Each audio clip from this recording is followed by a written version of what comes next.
नमस्कार दोस्तों, स्वागत है आप सबका भद्रा एस अकेडमी में। आज का डेट है 24 मई 2022 एंड डेली के करंट अफेयर्स में main source Assam Tribune and different other national dailies होने वाला है, जिसका पीडीएफ का लिंक मैं नीचे डिस्क्रिप्शन सेशन में मेक श्योर करूंगा दैट लगा दिया जाए, जिससे आप उसको डाउनलोड भी कर सके। And regarding admissions in Bhadra's any time you can contact on these number या फिर you can visit our website www.bhadrasacademy.in as well.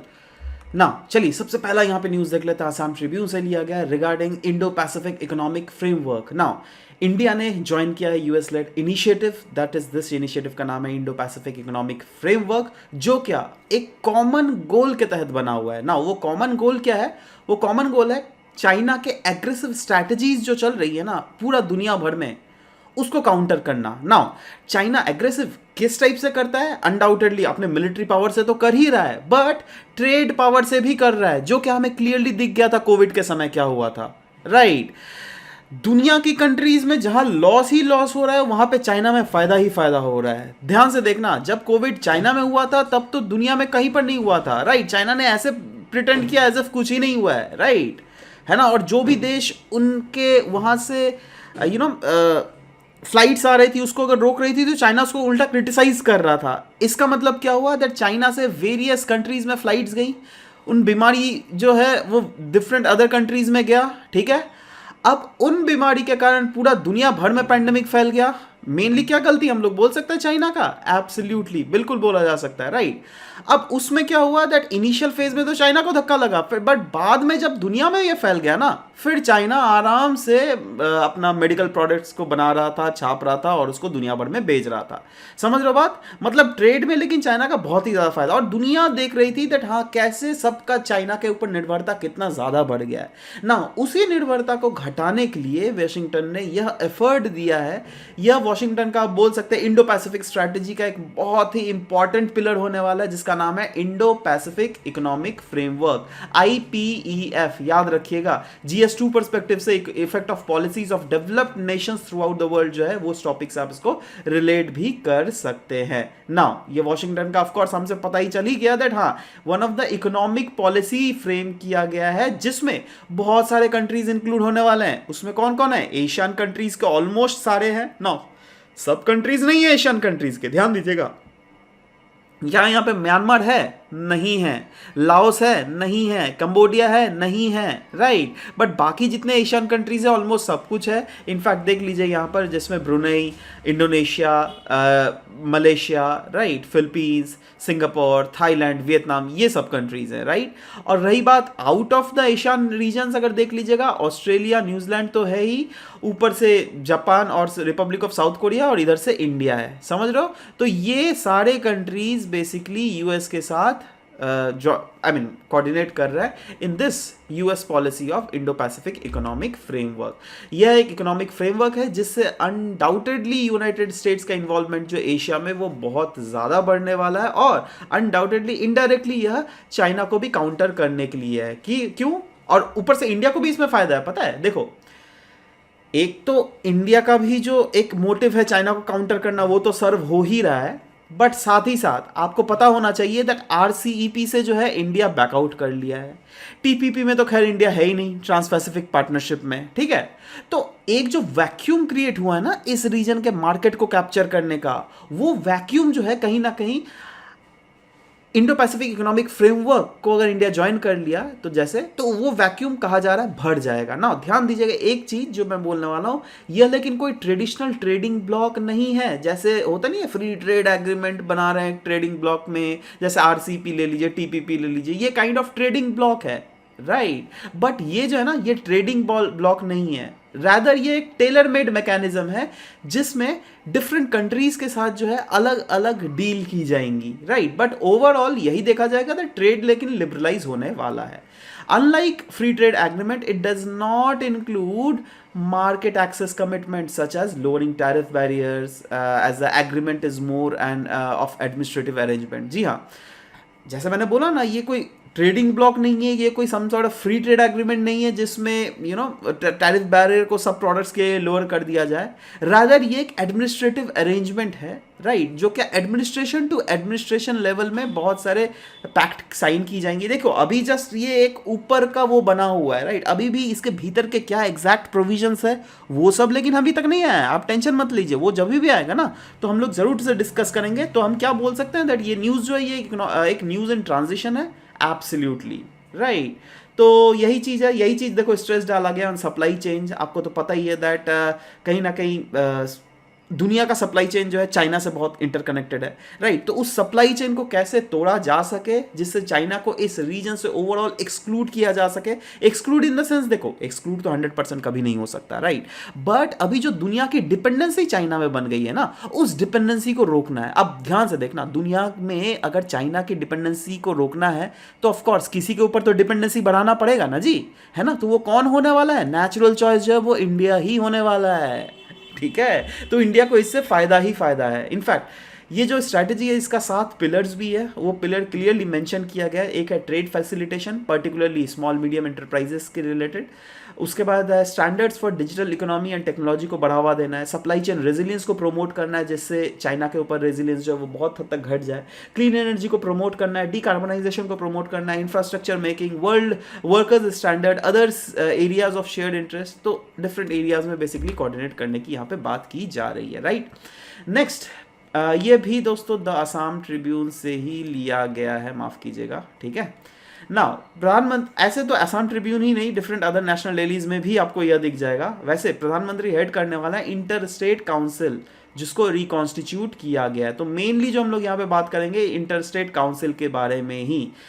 किस आर्टिकल में बोला गया पता है आप? इंडियन कॉन्स्टिट्यूशन का, इंडियन कॉन्स्टिट्यूशन का अगर आर्टिकल 263 निकाल लीजिएगा तो वहां पे दिया हुआ है regarding the establishment of inter state council. अब नाम से ही पता चल रहा है इंटर स्टेट मतलब एक स्टेट दूसरा स्टेट के बीच में काउंसिल सेटअप किया जाएगा जिससे दोनों, या तो दोनों स्टेट्स के बीच में, एक स्टेट दूसरे स्टेट के बीच में, या फिर सेंटर और स्टेट के बीच में कोऑर्डिनेशंस को बढ़ाया जाएगा, ठीक है।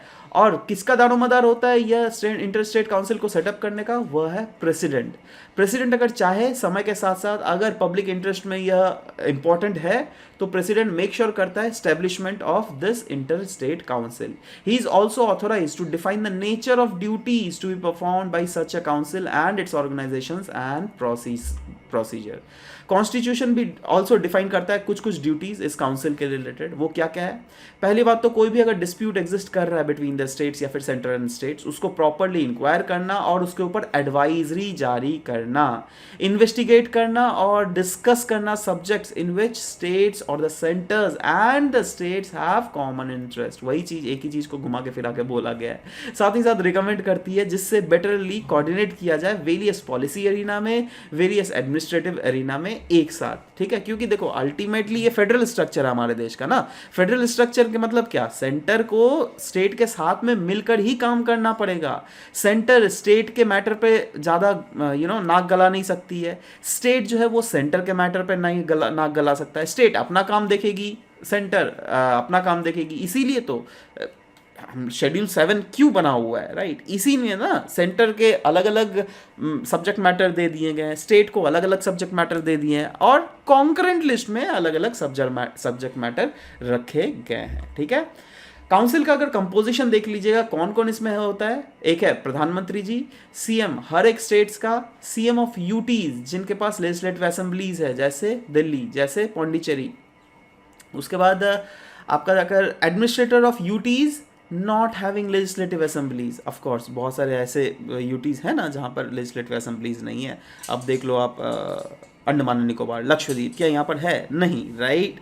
दादर नागर हवेली, तो ये सब चीज़ है। Next is governor of state जहाँ पर प्रेसिडेंट रूल। ध्यान देना, गवर्नर इन जनरल को नहीं बुलाया जाता है बट उन स्टेट्स का गवर्नर को बुलाया जाता है जिन जिन स्टेट्स में प्रेसिडेंट रूल लगे हुए हैं, ठीक है। बट क्या अभी कई स्टेट में प्रेसिडेंट रूल लगा हुआ है? नहीं, right. Next is 6 central cabinet ministers including the home ministers to be nominated by PM. अच्छा, and 5 ministers of the cabinet rank that are permanent invitees of the council. चलो खैर, main जो चीज़ है वो आपको देखना पड़ेगा, ये वाला चीज़ ध्यान में रखिएगा, ठीक है, क्योंकि देखो क्वेश्चन अगर पूछेगा ना तो यहाँ पे आपको घुमाएगा।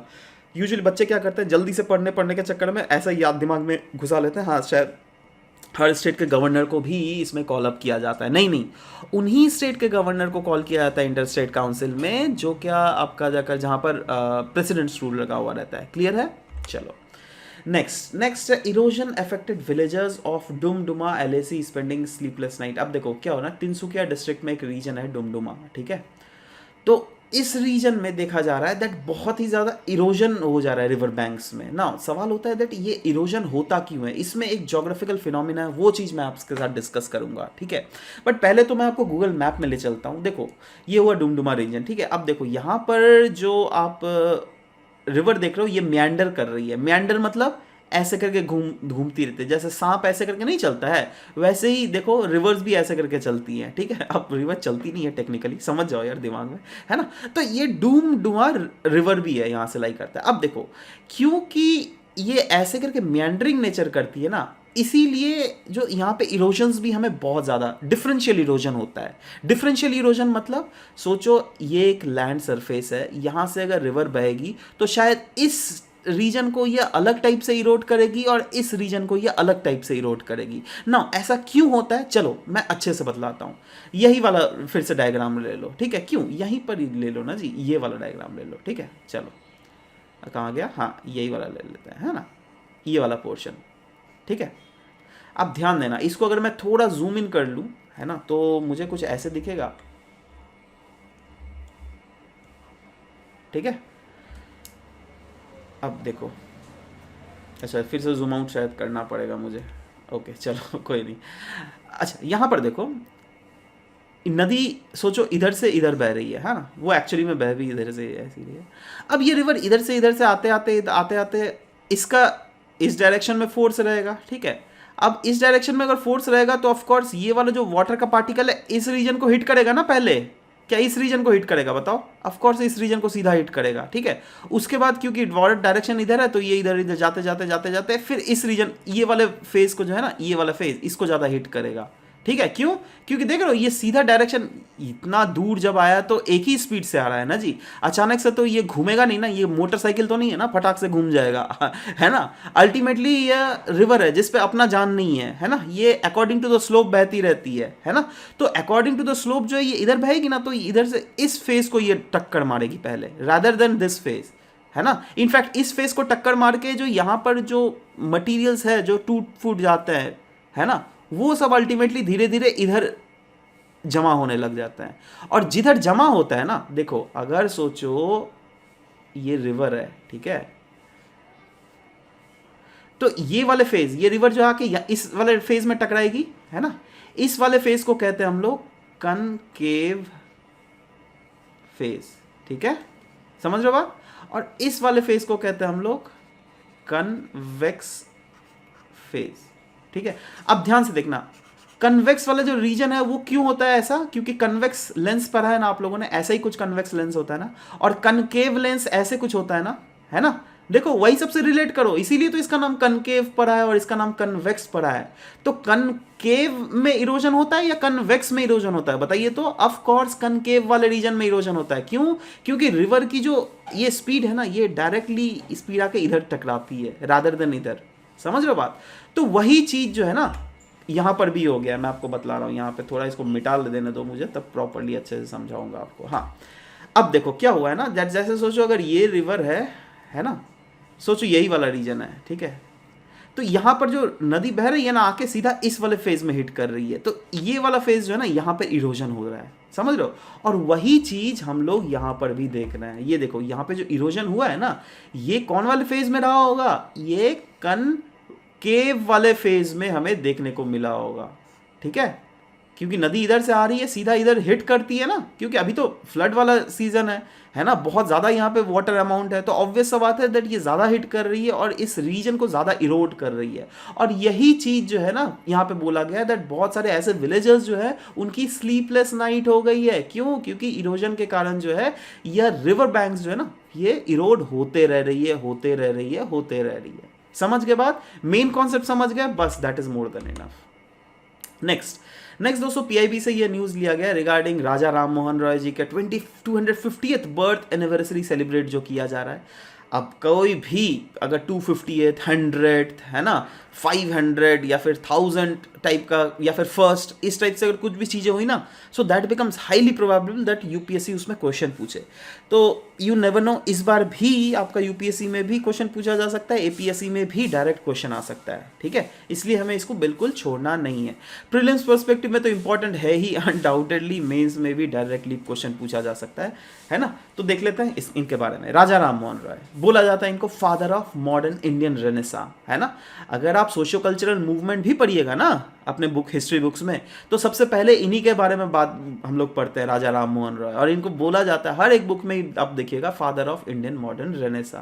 इनफैक्ट यह एक सोशल रिफॉर्मर भी है जिन्होंने तब के समय के सोसाइटी को बहुत ज़्यादा इनलाइटन किया, बहुत ज़्यादा मॉडर्न थॉट्स जो है इन्फ्यूज़ किए। इनकी जो जन्म है 1772 22 मई को हुआ था, एंड कहाँ पर? एक ऑर्थोडॉक्स ब्राह्मण फैमिली में, बंगाल में। ठीक है, तो राजा राम मोहन रॉय जी का जो अर्ली एजुकेशन हुआ था वो पर्शियन और अरबिक में हुआ था, पटना में, जहाँ पर इन्होंने कुरान की भी नॉलेज ली थी। जी हाँ दोस्तों, देखो ये ऐसे टॉपिक्स है ना जो कि आपके प्रीलिम्स में ऐसे क्वेश्चंस बना के आ जाएगा that he had the knowledge of Quran as well. आधे लोग तो कंफ्यूज ही कर जाएंगे, अरे भाई कुरान से कहाँ, ये तो हिंदू थे तो इनको कुरान से कहाँ नॉलेज होगा। आधे लोग कंफ्यूज कर जाएंगे। ठीक है, तो इसलिए make sure that in between the lines ये सब थोड़ा ध्यान से पढ़िए। Works of Sufi mystic poets और Arabic translations of the work of Plato and Aristotle, वो सब भी उनके ऊपर में भी इन्होंने बेसिकली पढ़ाई की थी। बनारस में उन्होंने संस्कृत की शिक्षा ली थी और उन्होंने वेद और उपनिषद भी पढ़े थे। इनफैक्ट पढ़ाई ख़त्म होने के बाद एट द एज ऑफ 16 वो रिटर्न कर गया अपने विलेज, और वहाँ पर वो he was very much rational, he provided a rational critic against Hindu idol worship, क्योंकि he was absolutely against the idol worship. ठीक है, 1814 में इन्होंने अपनी जॉब से रिज़ाइन कर दिया और कलकत्ता मूव कर गए थे, और वहाँ पे एक socio religious as well as political reforms लाने की इन्होंने कोशिश की थी। नवंबर 1830 में he has put a huge effort इससे पहले, जिसके कारण 1830 में फाइनली सती जो है उसको बैन कर दिया गया था बाय ब्रिटिश गवर्नमेंट। ठीक है, Raja Ram Mohan Roy was given the title of Raja, किनके द्वारा बताइए? तो Mughal emperor of Delhi Akbar II, है ना। तो ये सब भी कभी कभी बीच में याद रखिएगा। अब मेन जब हम लोग कोई भी पर्सनालिटी के बारे में बात करते हैं जो कि सोशल रिलीजियस रिफॉर्म मूवमेंट से इंक्लूडेड है, तो हमें उनकी आइडियोलॉजी के ऊपर ज़्यादा फोकस करना चाहिए। ठीक है, राजा राम मोहन रॉय की अगर बात करें, अनडाउटेडली वेस्टर्न मॉडर्न थॉट से वो बहुत ही ज़्यादा इन्फ्लुएंस थे, और उन्होंने स्ट्रेस की थी रैशनलिज्म और मॉडर्न साइंटिफिक अप्रोच को लेकर। उनका ये मानना था दैट देखो रिलीजियस ऑर्थोडॉक्सीज जो है it have become cause of injury. जी हाँ, अगर कोई पर्टिकुलर रिलीजियस पर्सन है और वो ऑर्थोडॉक्स ये यही मान रहा है दैट नहीं इसका रिलीजन ही बेस्ट है, तो उसके कारण ना there is a huge probability ये दैट ये जो बंदा है दूसरे को इंजर कर सकता है, राइट। और दूसरे को अगर ऐसे ही एक बंदा करने लग गया फिर से और भी लोग करेंगे, तो ये तो काफ़ी डेट्रीमेंटल है ना सोशल लाइफ के लिए। ठीक है, इससे जो सोसाइटी में जो एक भाईचारा है वो खराब होता है। ठीक है, इनफैक्ट इन्होंने कंक्लूड किया था दैट रिलीजियस रिफॉर्म जो है it is both social reform as well as political reform. सिर्फ रिलीजियस रिफॉर्म ही नहीं, सोसाइटी को भी साथ साथ रिफॉर्म होना पड़ेगा और पॉलिटिक्स को भी साथ साथ रिफॉर्म होना पड़ेगा, right. He was quite attracted to the Islamic monotheism, and उन्होंने ये भी मानना था उनका दैट देखो मोनोथिज्म जो है यह कहीं ना कहीं रिलेट करता है विद द फंडामेंटल मैसेज जो कि वेदांता के द्वारा दिया जाता है। तो क्या हम बोल सकते हैं दैट इनके ऊपर इनका वेदांता के ऊपर भी मानना था? Absolutely right. He believed in social equality of all human being और thus a stronger opposer of caste system. जी हाँ, कास्ट सिस्टम के बिल्कुल अगेंस्ट थे। ब्रह्म समाज की इन्होंने इनको फाउंड किया गया था बेसिकली, बट पहले इनका नाम ब्रह्म समाज नहीं था। उसको 1828 को इन्होंने फाउंड किया था ब्रह्म सभा, बाद में इसको रीनेम किया गया इनटू ब्रह्म समाज, जिसका मेन एम क्या था, वर्शिप करना अटर्नल गॉड का।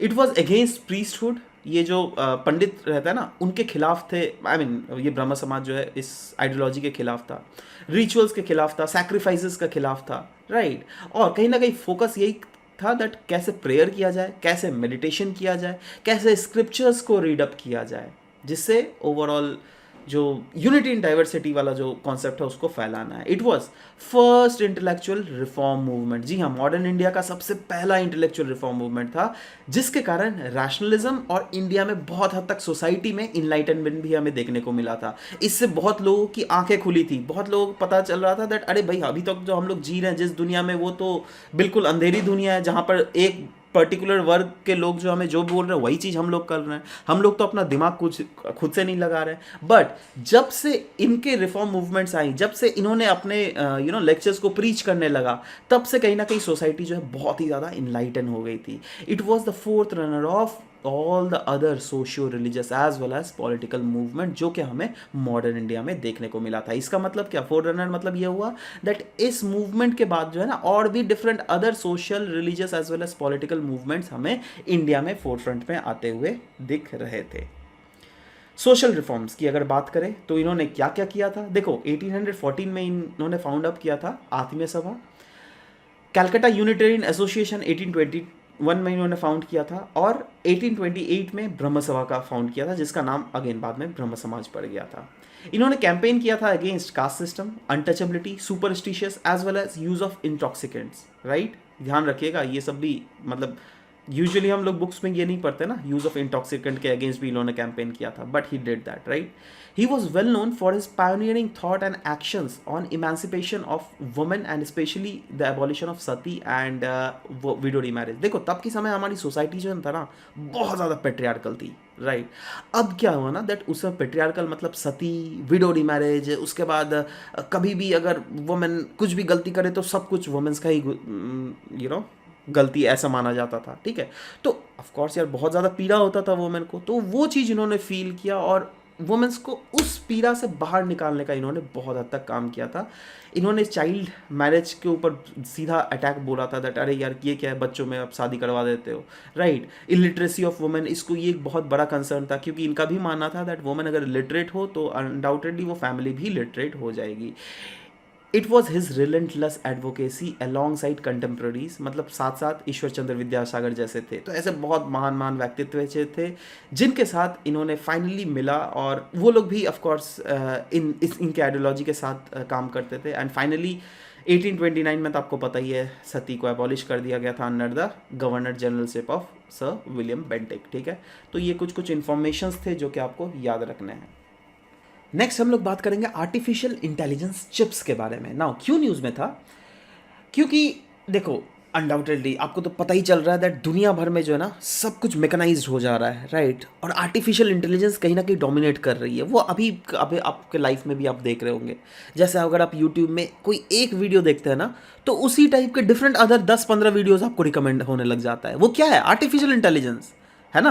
अभी अगर आप एक खाना बनाने वाला कोई वीडियो देखने लगो, है ना, तो जितने सारे खाना बनाने वाला वीडियो है सारा आपको रिकमेंड करना लग जाएगा। अभी कोई आप एक प्रैंक वीडियो खोल दो, अब जितने सारे प्रैंक वीडियो धीरे धीरे रिकमेंड आपको होते रहेगा। वो क्या है, आर्टिफिशियल इंटेलिजेंस।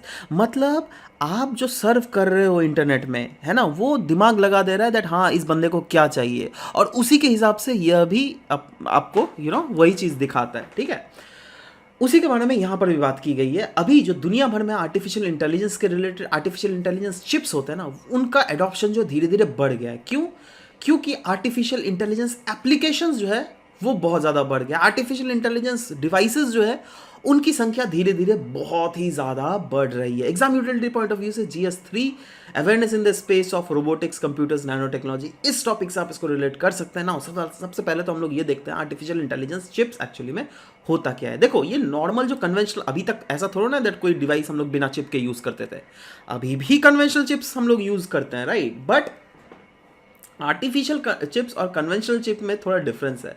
जैसे आर्टिफिशियल चिप्स जो है they are built with specific architecture, है ना, जो क्या of course deep learning based applications में बहुत ज़्यादा काम आएगी, right. In fact these chips with their hardware architecture and complementary packaging, memory, storage, interconnecting technologies, इसमें जो ये सब चीज़ें हैं ना, मेमोरी, स्टोरेज, इंटरकनेक्टिंग टेक्नोलॉजीज, ये बहुत ही ज़्यादा इन्हांस है, इसीलिए इसको हम लोग ब्रॉड स्पेक्ट्रम ऑफ एप्लीकेशंस में यूज़ कर सकते हैं। There are different type of artificial intelligence chips. जी हाँ दोस्तों, बहुत टाइप्स के होते हैं, जैसे application specific integrated circuit, field programmable gate arrays, right, उसके बाद central processing units and GPUs, ठीक है। तो ये basically different other type of artificial intelligence applications को सर्व करने के लिए बनाया गया है ना। सवाल यह होता है दैट ये जो आर्टिफिशियल इंटेलिजेंस चिप्स है, how are they different from traditional chips? Traditional chip से ये कैसे डिफरेंट है? देखो, ध्यान देना, ये ideal I mean traditional chips जो होते हैं ना, वो आर्टिफिशियल इंटेलिजेंस एप्लीकेशंस को सर्व करने के लिए आइडियल नहीं होते हैं।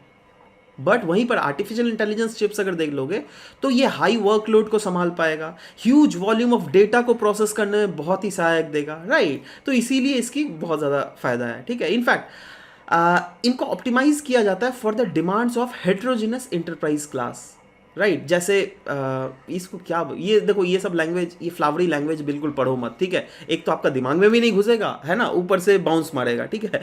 तो आपको सिर्फ ये याद रखना है दैट हाँ, इसको ऐसे ऑप्टिमाइज ऐसे बनाया जाता है जिससे जो लो लेटेंसी होती है ना, लो लेटेंसी मतलब जैसे अगर आप से फॉर एग्जांपल यूट्यूब खोल रहे हो, बहुत पहले होता था ना, बफरिंग होता रहता था, अभी क्या बफरिंग होता है? आपका नहीं होता है ना। तो ये क्या है, बफरिंग इसलिए नहीं होता है क्योंकि लो लेटेंसी में हम लोग अभी रिस्पेक्टिवली ज़्यादा लो लेटेंसी है। हम लोग 3G नहीं, हम लोग 4G में आ गए। 3G में बफर होते रहता था, यूट्यूब भी, मतलब यूट्यूब भी खुलते खुलते बहुत टाइम लग जाता था, 4-5 मिनट, ठीक है। अभी भी वैसे थोड़ा मोड़ा कभी कभी बफर हो जाता है, बट यूजुअली बहुत कम बफर होता है। तो अगर जैसे क्लिक करोगे वैसे अगर कोई पेज खुल जाए ना, तो उसको कहेंगे लो लेटेंसी वाला। मतलब लो लेटेंसी मतलब टाइम ही नहीं लेता, with in fraction of seconds चीज़ें खुल जाए, और वही तो हमें चाहिए, जितना ज़्यादा लो लेटेंसी हो वही बेहतर।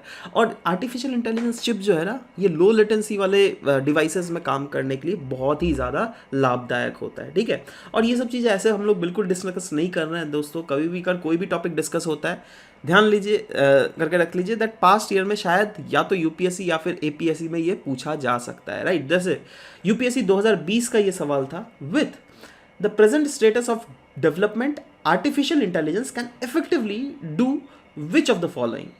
Bring down electrical consumption in industrial units, absolutely कर सकता है आर्टिफिशियल इंटेलिजेंस के थ्रू। जैसे अगर कोई अगर पर्टिकुलर डिवाइस का काम नहीं है, वहाँ पे अगर लोग नहीं है, वो ऑटोमेटिकली स्विच कर मतलब उसको आप टर्न ऑफ कर सकते हो। तो क्या हुआ, इलेक्ट्रिसिटी बचा ना जी।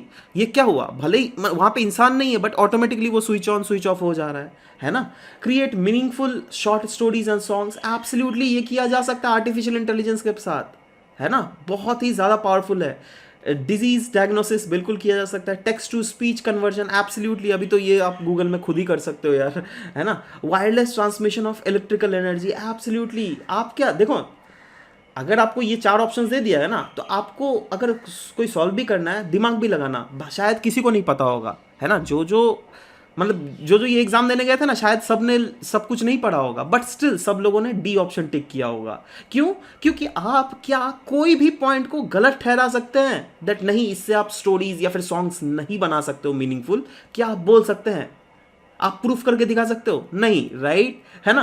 डिजीज डायग्नोसिस, ये तो खैर न्यूज़ में था इसलिए सब कुछ किया जा सकता है, ये तो खैर आप गूगल में खुद ही कर सकते हो और ये भी दिख रहा है। बट हाँ, लोगों को यहाँ पे ज़रूर कन्फ्यूजन हो सकता है दैट एक्चुअली में दूसरा नंबर पॉइंट होगा या नहीं, राइट। तो वही ना बोल रहा हूँ दैट इसमें से किसी को आप गलत ठहरा नहीं सकते हो। तो जब गलत ठहरा नहीं सकते हो तो of course every point is absolutely true है, राइट। नेक्स्ट दोस्तों, इंडियन एक्सप्रेस से लिया गया है, एग्रीकल्चर एक्सपोर्ट के रिलेटेड बात की गई है। फिजिकल ईयर 2021-2022 में एग्रीकल्चर एक्सपोर्ट जो है बहुत ही ज़्यादा स्केल अप हो गया है, जिसके कारण इन्होंने ग्रोथ दिखाया around 20% from the preceding year, right.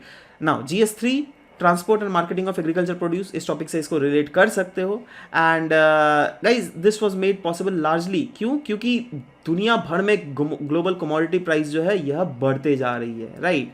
और वहाँ पे इंडिया का प्रोडक्शन देखकर जो है इंडिया उसको एक्सपोर्ट भी कर रही है, राइट। मोर ओवर सिर्फ एक ही चीज़ तो मैंने आउटर वर्ल्ड में जो इंसिडेंट चल रहा है वही, that can not be the only factor responsible for it, but different other factors भी हैं। जैसे हमारे देश में ही पॉलिसी देख लो ना, एक्सपोर्ट पॉलिसी कितना ज़्यादा फेवरेबल हमने बना दिया, कितना एग्रेसिवली हम इसको प्रमोट कर रहे हैं। मिनिस्ट्री ऑफ कॉमर्स इसको प्रमोट कर रही है, APEDA, MPEDA, कमोडिटी बोर्ड, ये सब कोई इसके पीछे पड़ी हुई है, जिससे ओवरऑल हमारे जो एक्सपोर्ट है उसको बढ़ाया जा सके दुनिया भर में, राइट, जिससे हमारे किसानों का भी फायदा हो सके ना। दोस्तों यहाँ पे जब APEDA आया है, MPEDA है, तो इस सब के बारे में भी थोड़ा मोड़ा देख लेते हैं। जैसे APEDA का full form agricultural and processed food products export development authority, establish किया गया बाय गवर्नमेंट ऑफ इंडिया। किस एक्ट के अंडर? 1985 का agriculture and process food products export development authority act के अंदर, जो क्या फंक्शन करती है under the ministry of commerce and industries, जिसका हेडक्वार्टर है कहाँ? न्यू दिल्ली में। और a chairman is being appointed by the central government. और एग्रीकल्चर मार्केटिंग एडवाइजर जो है,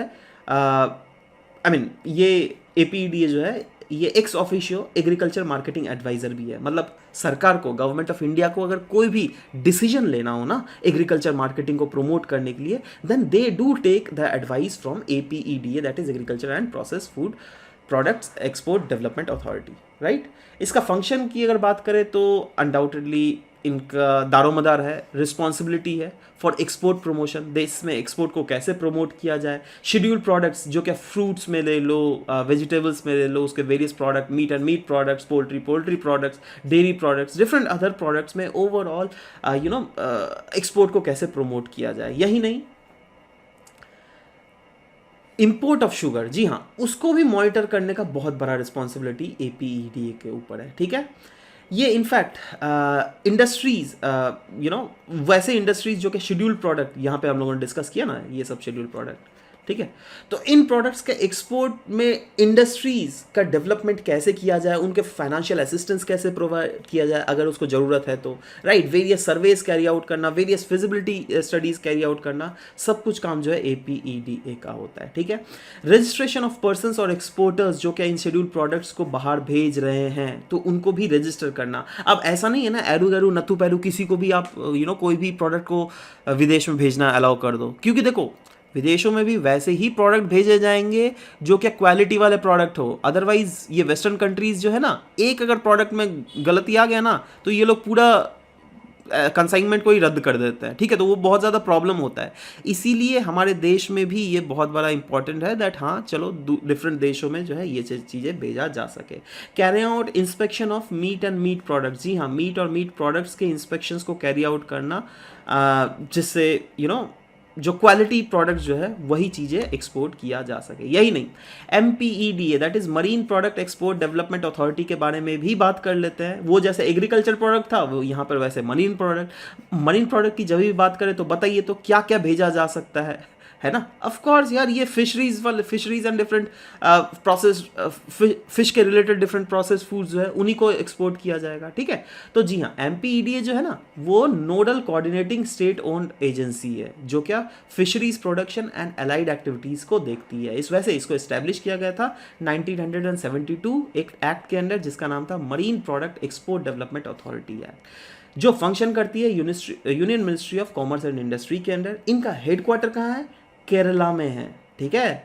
अब ये कोस्टल स्टेट है ना, और मरीन रिलेटेड की चीज़ों की हम लोग बात कर रहे हैं, ठीक है। तो ये कॉमन सेंस भी लगाओ, ये कहीं ना कहीं कोई कोस्टल स्टेट में ही होगा, ठीक है। तो of course the right answer is Kerala and it is mandated to increase export of sea foods of all kind, वो भी प्रॉपर स्टैंडर्ड के साथ, proper marketing, processing, extension, training and various other aspects is also being carried out with the help of MPEDA that is marine product and export development authority. Next Indian Express का यह news था दोस्तों regarding India's navy information fusion centre Indian Ocean region. Now IFCIOR stands for Indian navy information fusion centre Indian Ocean region. Now क्यों ये news में था? क्योंकि आपको पता है दैट रिसेंटली क्वाड की मीटिंग चल रही है आपका जापान में, राइट। अब क्वाड नेशंस जो है ना वो इस इस ऑर्गेनाइजेशन का सहारा लेकर चाइना जो ओवर फिशिंग करता है डिफरेंट रीजन में, उसको रोकने का काम करेगी ना। अभी इशू क्या है दोस्तों, मैं आपको साफ साफ शब्दों में पहले बता दूं, उसके बाद हम लोग ये सब सारी चीजें पढ़ेंगे, ठीक है। देखो ये है चाइना, ठीक है। अब क्या होता है ना, दैट कोई भी शिप अगर इंटरनेशनल वाटर में चल रही है तो वहाँ पे एक रडार मैकेनिज्म होता है जो कि दिया जाता है ना, जिससे कि दुनिया को पता चल सके दैट हाँ कोई भी पोजीशन में कौन शिप कहाँ है, राइट। बट अब चाइना जो है ना यहाँ पे गेम खेल लेती है। चाइना की जितने भी शिप्स होंगे तो ऑब्वियस सा बात है ये चाइना के शोज में ही लगे हुए रहेंगे, कॉमन सेंस सा बात है, ठीक है। अब चाइना हर एक शिप के ऊपर ये रडार्स लगे हुए रहते हैं, है ना।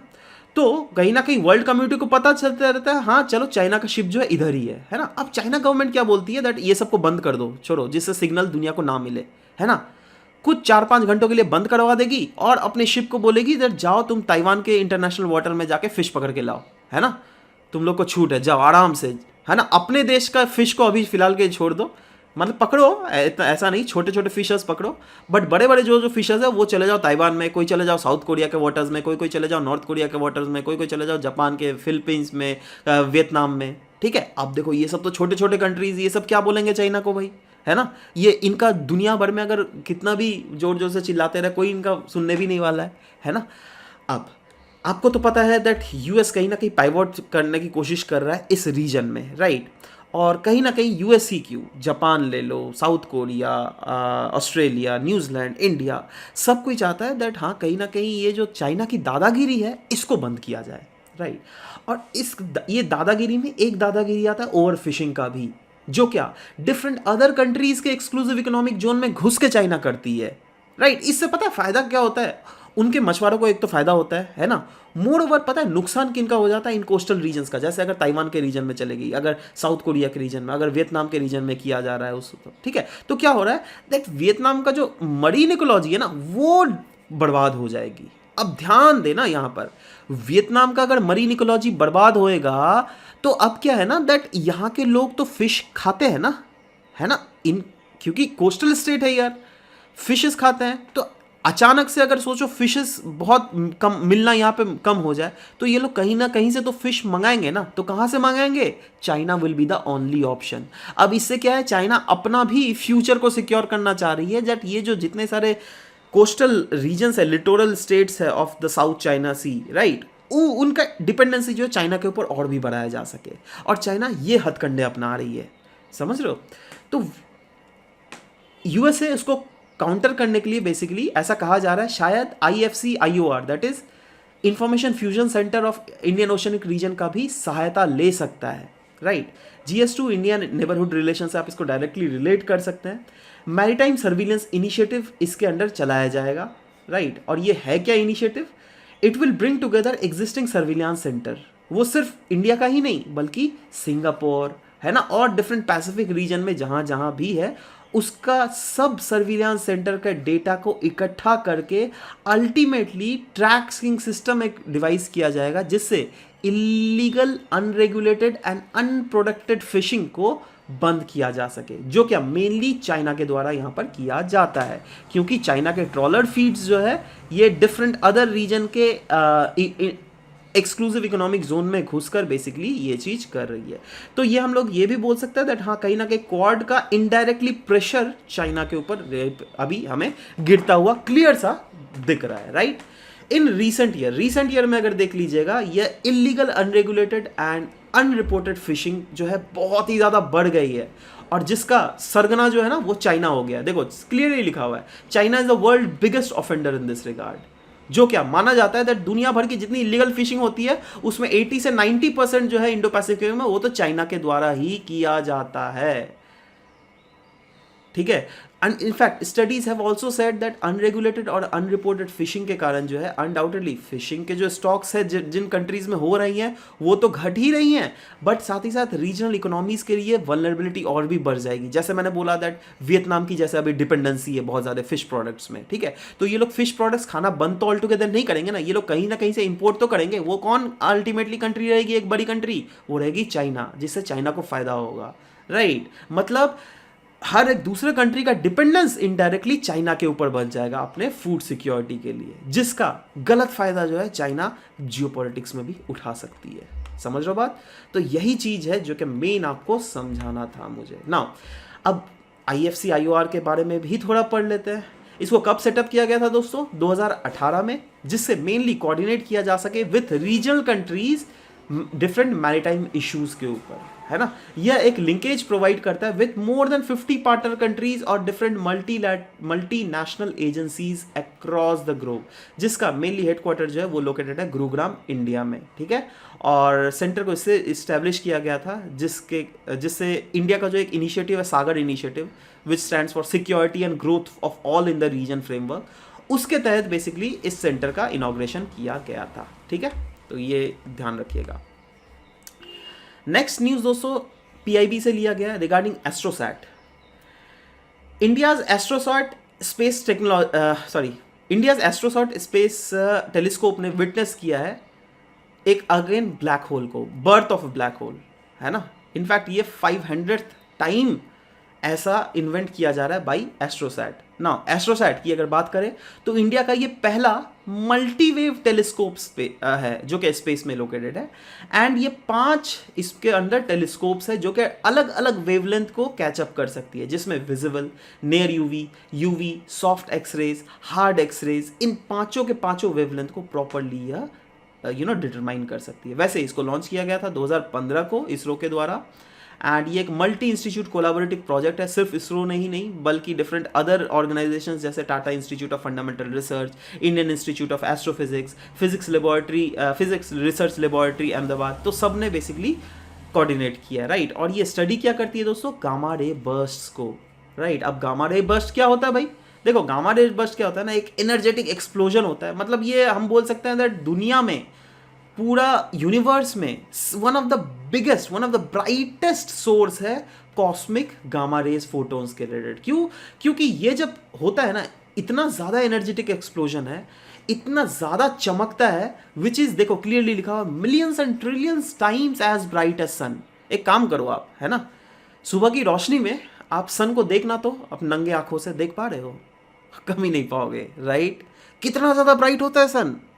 और ये चीज बोला जा रहा है दैट जब गामा रे बर्स्ट होता है तब जो उसकी ब्राइटनेस होती है वो millions to trillions time as bright as compare to sun होता है ना। तो वही तो बोला जा रहा है that it is the brightest and the most energetic electromagnetic event जो कि अभी तक दुनिया में देखा गया है, ठीक है। गामा रे बर्स्ट याद रहेगा आप सबको।